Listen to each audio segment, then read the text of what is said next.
6 goals, 2 red cards, a horrific injury, and a post-game brawl on the halfway line. Match day 2 was absolute chaos. It all unfolded inside BC Place in Vancouver. The Canadian men's national team walked onto their home soil, facing a must-win situation against Qatar. Heading into this match, Canada had made 8 previous attempts at the tournament, across 3 different World Cups. They had never won a single game. That winless streak is officially over. Canada secured a ruthless 6-0 demolition of Qatar, and during the blowout, a Canadian striker quietly tied Lionel Messi for the tournament scoring lead.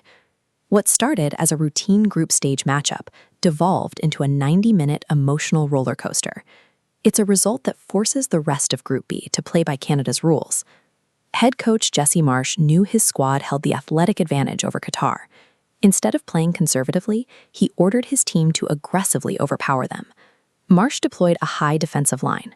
By pushing Canadian defenders aggressively up the pitch, they suffocated Qatar's decision-making and restricted their passing space. The tactical pressure paid off immediately. A 16th-minute turnover put the ball right on the head of Sile Larin for the opening goal. Marsch's strategy guaranteed Canada the physical upper hand, but the resulting frustration from the Qatari squad would soon extract an agonizing physical toll. Down early and constantly hounded, Qatar grew desperate. That desperation led to a 33rd-minute red card, reducing their squad to 10 men and creating massive spatial gaps on the pitch. In the 51st minute, the tension peaked, as Qatari midfielder Asim Matabo delivered a clumsy, reckless tackle directly into Ismail Kone's legs.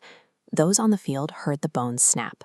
The stadium fell silent as Kone lay in agony, his Canadian teammates visibly shaken by the severity of the injury. Losing a key tactical anchor forced a choice upon the Canadian roster.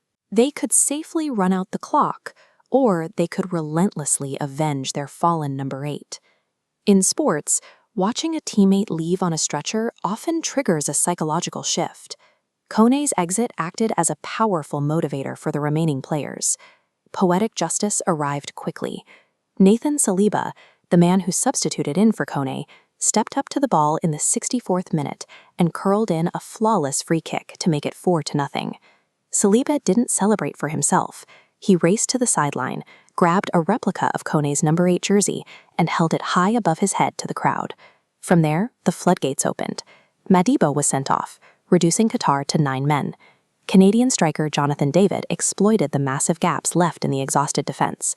This milestone graphic logs the final outcome. David completed a hat-trick in stoppage time. It is the first hat-trick for a CONCACAF men's player since 1930, and the first scored by any player for a host nation on home soil since 1966. The tragic injury did not break the Canadian squad. It weaponized them into a unified, ruthless attacking force. When the final whistle blew, Canada vaulted to the top of Group B, sitting even with Switzerland at 4 points.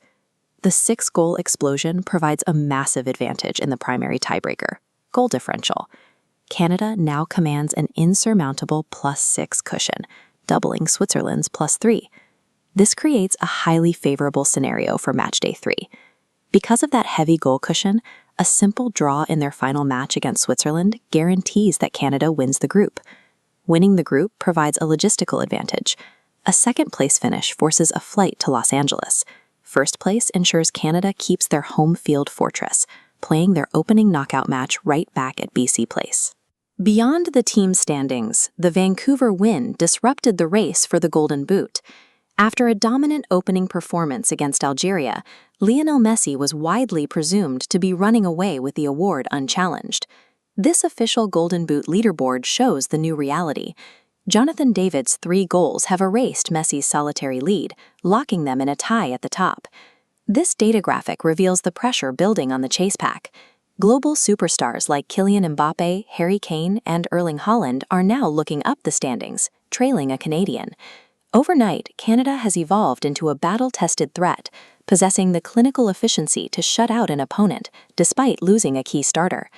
Armed with an emotionally unbreakable roster, a home field fortress, and the tournament's co-top scorer, Canada has transitioned from a tournament host to a primary contender for the trophy.